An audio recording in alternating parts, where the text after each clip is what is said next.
Hello, thanks for your interest.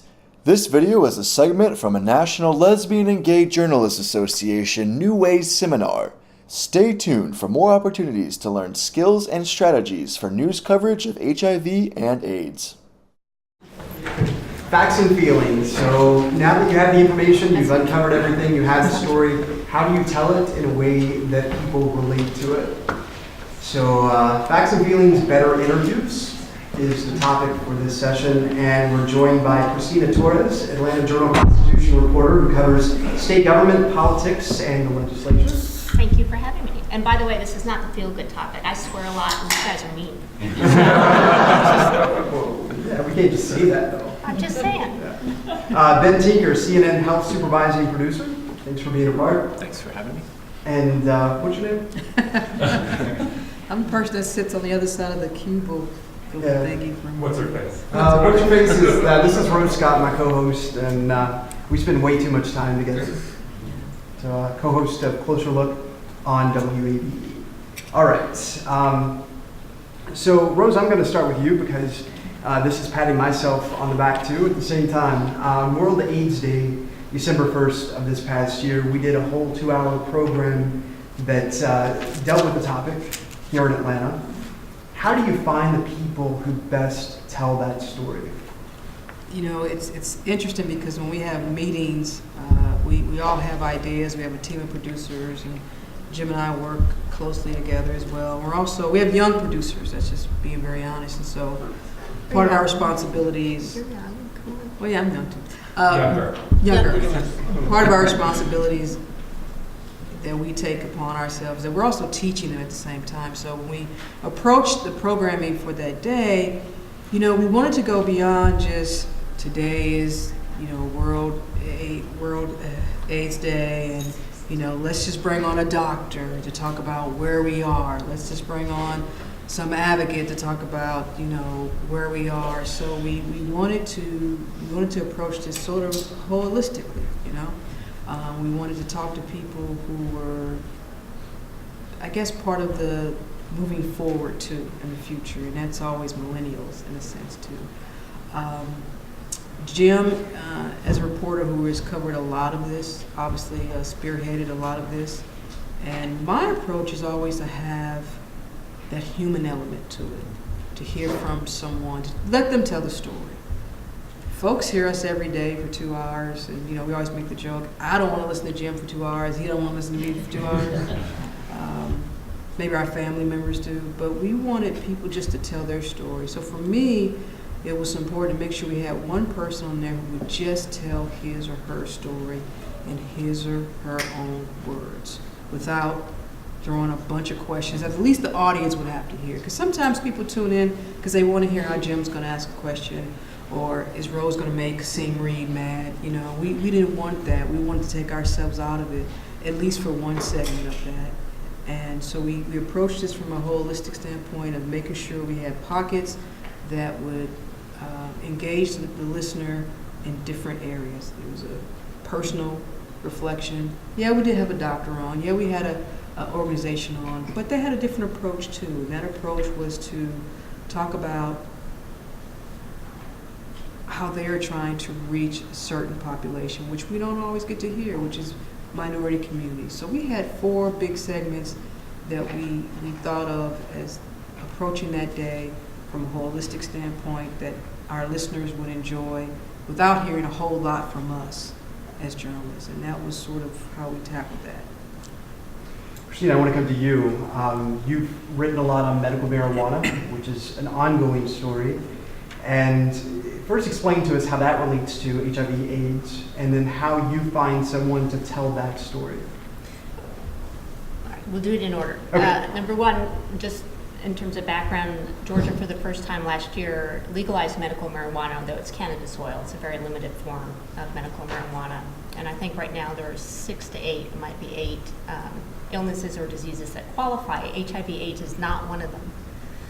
That said, there are a lot of advocates that have come to the Capitol, and there is a bill pending in the Senate right now that would expand the list of those diseases or illnesses eligible, and HIV/AIDS is on it.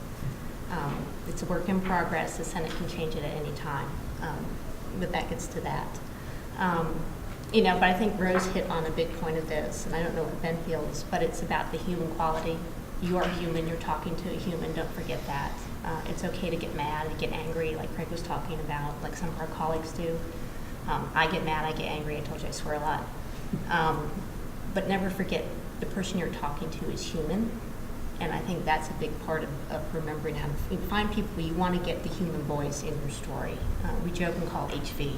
Do you have any HV in your story? And it could be the bane on deadline of trying to find someone to speak to that, because you don't want just the doctor or the talking head or the county official or the flack. You want to get a human.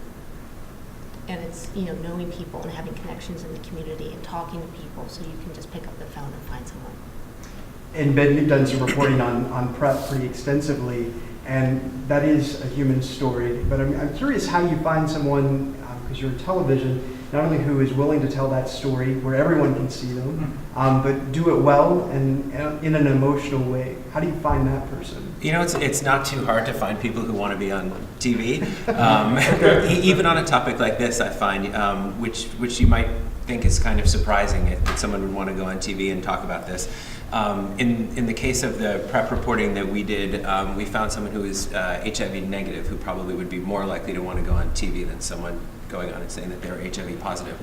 But we talked with a lot of psychiatrists and a lot of doctors, but again, back to that human voice, your HV.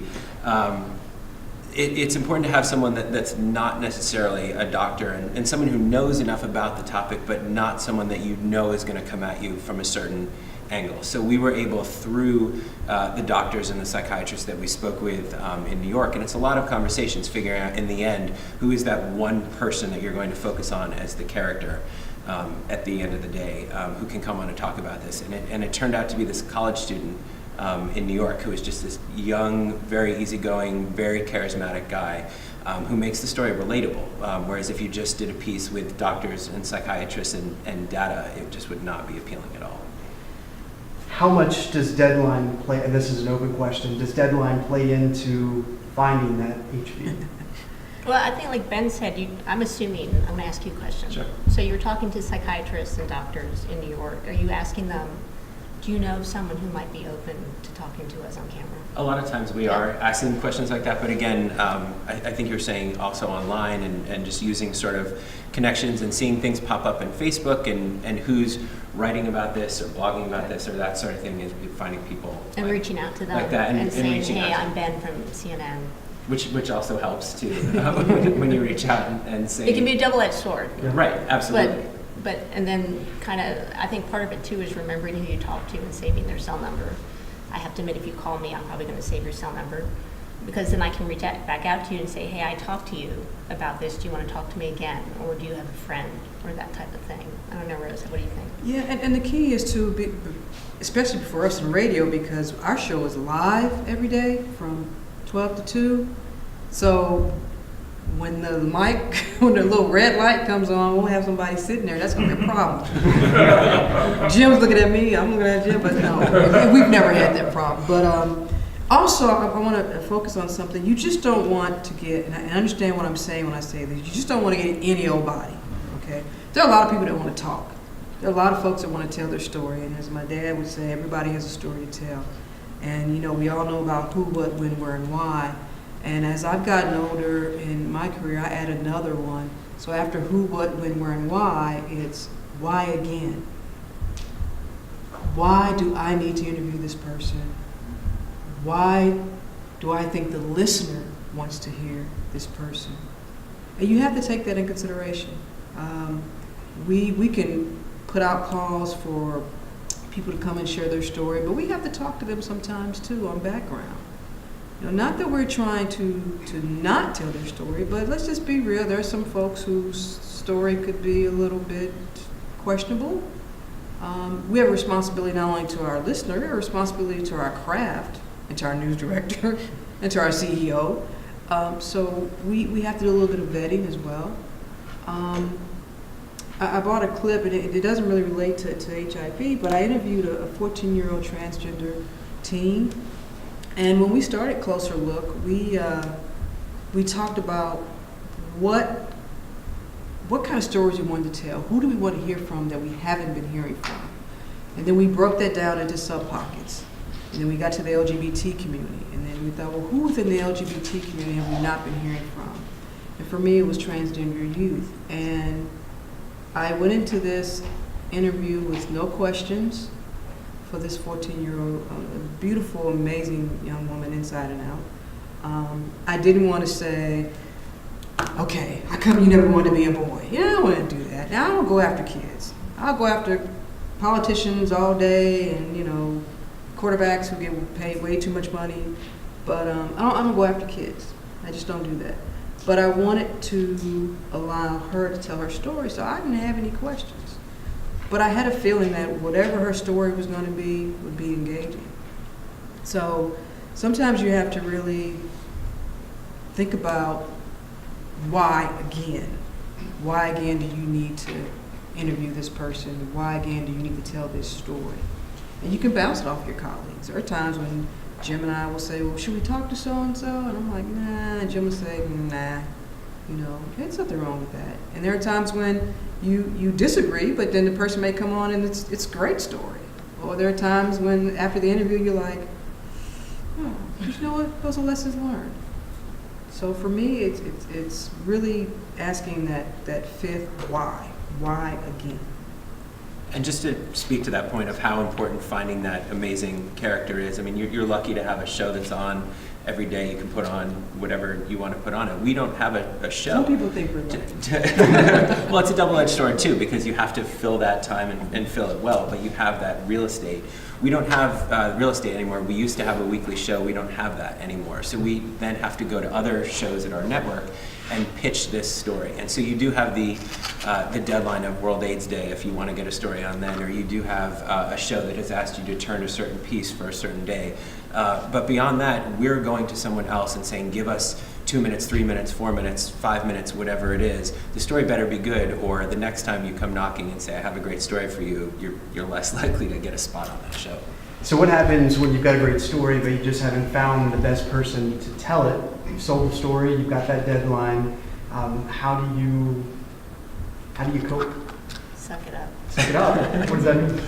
I mean, you do what you have to do. So if it's not the best person, but that's the person you have, that's the person you use.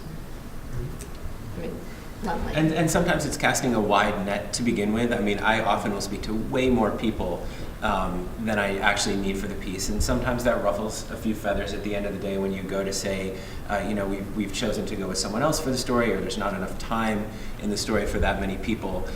Sometimes when you do have that deadline, you ask too many people preliminarily to be a part of it and then whittle it down. But one thing I've learned is you never know who you're going to come back to, so just to always keep those relationships. Sure, and I don't think you there. can talk to too many people. No. That's a good point as well. Whether you hurt feelings or not. If you're always, we talked about treating them humanly, you're being honest with them and saying, look, we're talking. You can always call them back and say, I can't use you now, but please understand, I appreciate our conversation. I will use you later. Let's keep up the conversation. Right. I just don't think you can talk to too many people. I want to ask you, so when you are doing the best that you can, you are on deadline, how, even if it's not the best person, how do you tease out the best from that person? I think you have a conversation with them. And even if you have to ask a question 3 times, 3 different ways, you're still trying to get to maybe a point you think they're making where you can still talk about it and get what you need for a story. Like I said, you're talking. You don't want to force anything. You're not trying to get them to say something that you want them to say, but you want to let them present themselves in the best way. And if that person's reluctant, if there's some animosity for whatever reason built in, do you attempt to break that down? Absolutely. How? Keep talking to them. I'm serious. Maybe you bring up an anecdote in your personal life or family. If I'm talking to someone who's gay and who doesn't want to maybe address that issue, I might say, hey, by the way, my partner and I. It's a way to break the ice. It's a way to keep talking. And I think you can say, Bob, I sense that you're holding back a little bit. Are you? If so, tell me about that. Are you uncomfortable now? I mean, we've asked people, I can look in your eyes and see that you're holding back. Because you're being honest, And giving yourself enough time to do the interviews as well, I think is very important when you can. I mean, there's always a deadline, there's always a point at which you just don't have the time. But you never want to go in with your, I find, your biggest, most important questions right off the bat. You really need to soften the person up and get them comfortable. And so I tend to do really long interviews sometimes. You know, the first, depending on the character, if it is someone who's particularly prickly or holding back, you know, the first 5, 10, 15 minutes might be things that I know I'm not going to use, but it will get them to that point where their walls come down, so that when I do ask that question that I really need a good answer to, I'm more likely to get it than if I had opened with it. I'm curious, and an open question, how often do you conduct an interview face-to-face versus over the phone or email? It just depends. It depends on deadline. We're going to go back to deadline. I'd rather do it face-to-face, but sometimes you can't. When I was just mostly working as a reporter, it was kind of both. It was on the phone, and as Christina can tell you, we were covering the Atlanta Public Schools cheating scandal. Everybody wanted to talk after it went to trial. So yeah, sometimes you have a lot of gems to choose from, and then sometimes you're on a tight deadline where you have to have a phone call. For print, okay, you can get your quotes, but when you're in radio and the person's on a crappy cell phone and you're just praying, please, can this be on a landline? So it's different for me now because we do pre-records or we're live in studio where the quality is much better. And I think it's easier. I find it easier to interview in person now for me as it was when it was just over the phone or even just out in the field. Because Rose, you're never this quiet. Oh, am I quiet? Okay. It's easier, I think, now when I interview people face to face. But you got to think, because they come in the studio, they see the microphone, they see Jim, they're intimidated, and so we have to we break the ice with them. What's the first thing we say? Where you from? Yeah. Or if I see somebody with a Bulldogs hat on, I say, you know, they suck, right? I say, you know, Florida they're gonna get you this year. Yeah, you know, so and we tell them this is not an interview, it's just a conversation. We're just folks sitting around. And he's here, and he's my friend, he's my little brother from another, but I think one thing we do well on our program is that we really try to make people feel at ease, to be comfortable, and to tell the truth. Well, at least we think it's the truth, and just talk. You know, someone wise once told me there's a golden rule, but there's also the platinum rule. And so we know the golden rule is to treat others how you want to be treated, but the platinum rule is treat others how they want to be treated, which I think gets to that. You're having that conversation, and you're trying to recognize where they are. So we're going to pause for just a second and look at some examples these folks have done and how they've teased out information from people and put that human element, that human voice into their reporting. 1 in 500,000. Those are people at high risk for contracting HIV. This particular issue around pre-exposure prophylaxis, do you remember the first time you heard about it? When I moved to the city, that's when I really found out about it. PrEP, pre-exposure prophylaxis. When you talk to a doctor or an expert, you often get medical terminology that's not necessarily relatable to your audience. How do you kind of put the brakes on that and get them to talk to you as a human? It was finding the right doctor, and in that case, that was one of the doctors who had been very heavily involved in getting Truvada approved, so he knew a lot about it, but he also was just very good at explaining it. And that's an example of an interview that was just fascinating from start to finish. I probably talked to him for 30 or 45 minutes, and you just saw tiny little bits of it, but he was so good at explaining it and making it understandable. However, you saw we also needed to add a graphic to kind of show it, because it's confusing the way that it actually works mechanically. And this is one of Rose's pieces, and this is actually about a trans person. It isn't specifically about HIV and AIDS. And in both of those games, you get to choose your gender, male, female, and your armor and stuff, and you get to customize their face, how they look. And I like that element in a video game because for once you actually get to choose. I didn't have a choice the way I was born. Nobody does, and video games they help me with that. I think there's more than enough to touch on just in that short clip. You didn't ask anything about being transgender, about gender. You ask about a character on a shirt. I had no idea. We had talked to Britt's parents maybe a month before that interview, and Britt was sick and couldn't come in, so they said, well, Rick can come later. And the night before, I tried to write questions. I didn't know how, and I just said, I'll just wait till I meet Britt, and then. And I do love superheroes. I'm like, Superman, Batman, Wonder Woman. I do love that. And so when she came in, she had this really cool shirt on, and we sat down. I just said, hey, who's that on your shirt? And I didn't know it was about a character. And that, now, I don't play the video games. I didn't know that you could choose your avatar to be male or female. I didn't know any of that. So when she told me that just, as you heard, we just rolled from that. And after a while, we just started talking, and as Britt got more comfortable in telling her story, then I just let the questions, they just kind of came out like I would ask anybody, if anybody in my family, so she's a remarkable young woman, she really is. You could hear the nervousness in her voice very clearly. So when you're in a situation like that, face to face, and you can see it, but the listener maybe can't, they can definitely hear it. How do you address that? I smile a lot, and I nod, and that's being genuine. Because later on, throughout that conversation, she relaxes. She talks about when she's of age to move out from her family, to have her own place. And I said, hey, let me tell you, some people in their 30s don't move out. So we laughed about that. It's just, Jim, I wish I could give you the definition of how to do that. But what I can really offer is that you just need to be honest and be real with the person. And this is a kid at the end of the day. This is a 13, 14-year-old kid. This is not a policymaker who's trying to pass some ridiculous legislation. And again, as I said earlier, I don't attack kids. I just don't. So we just talked like if that was my own niece.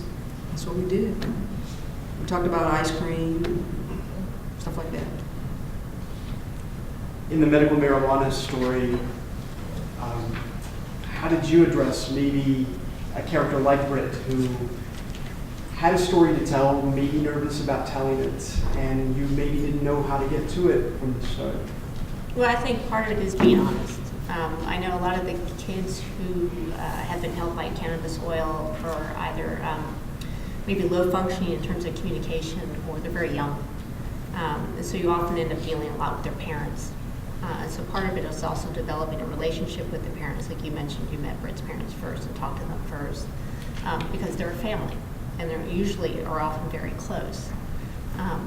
So each unit is interacted with the other, and I think it's just being honest, having a conversation, and like I said, just being human, recognizing we're all sort of in the same boat.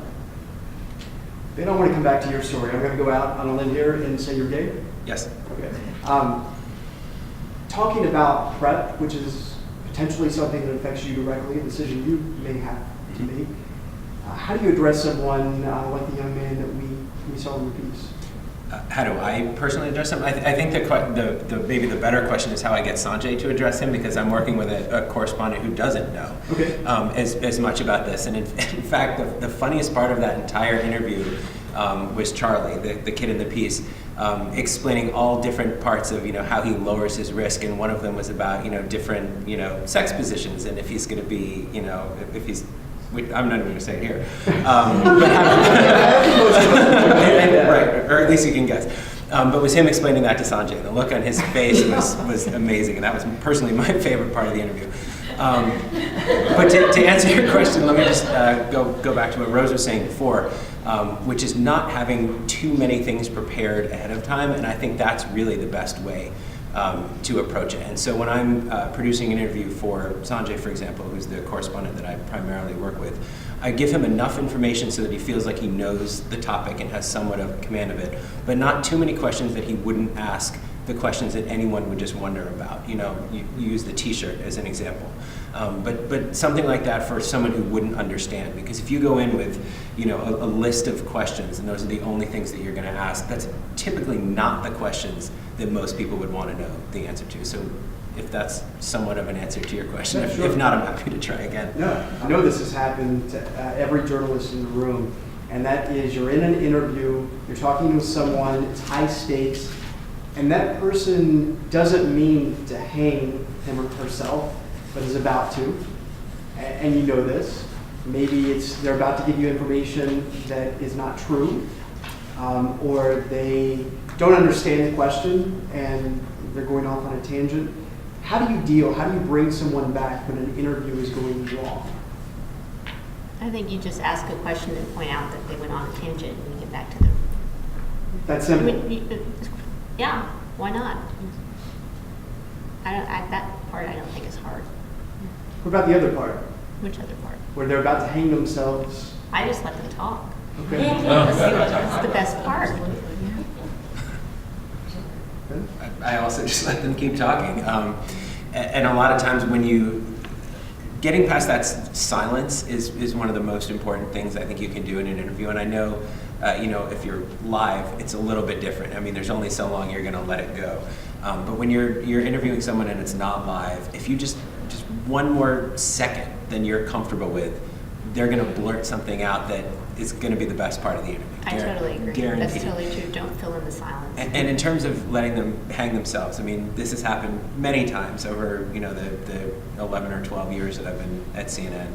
I'm never out to be malicious. I mean, we have very thorough standards and practices guidance that, once we've taped this interview, it belongs to us. We can use it any way we want. That said, I'm not going out to ruin anybody. So we're very careful in how we use everything and making sure that it's within context, because you could of course edit something for TV or for online a million different ways, but making sure that the context stays true to the story.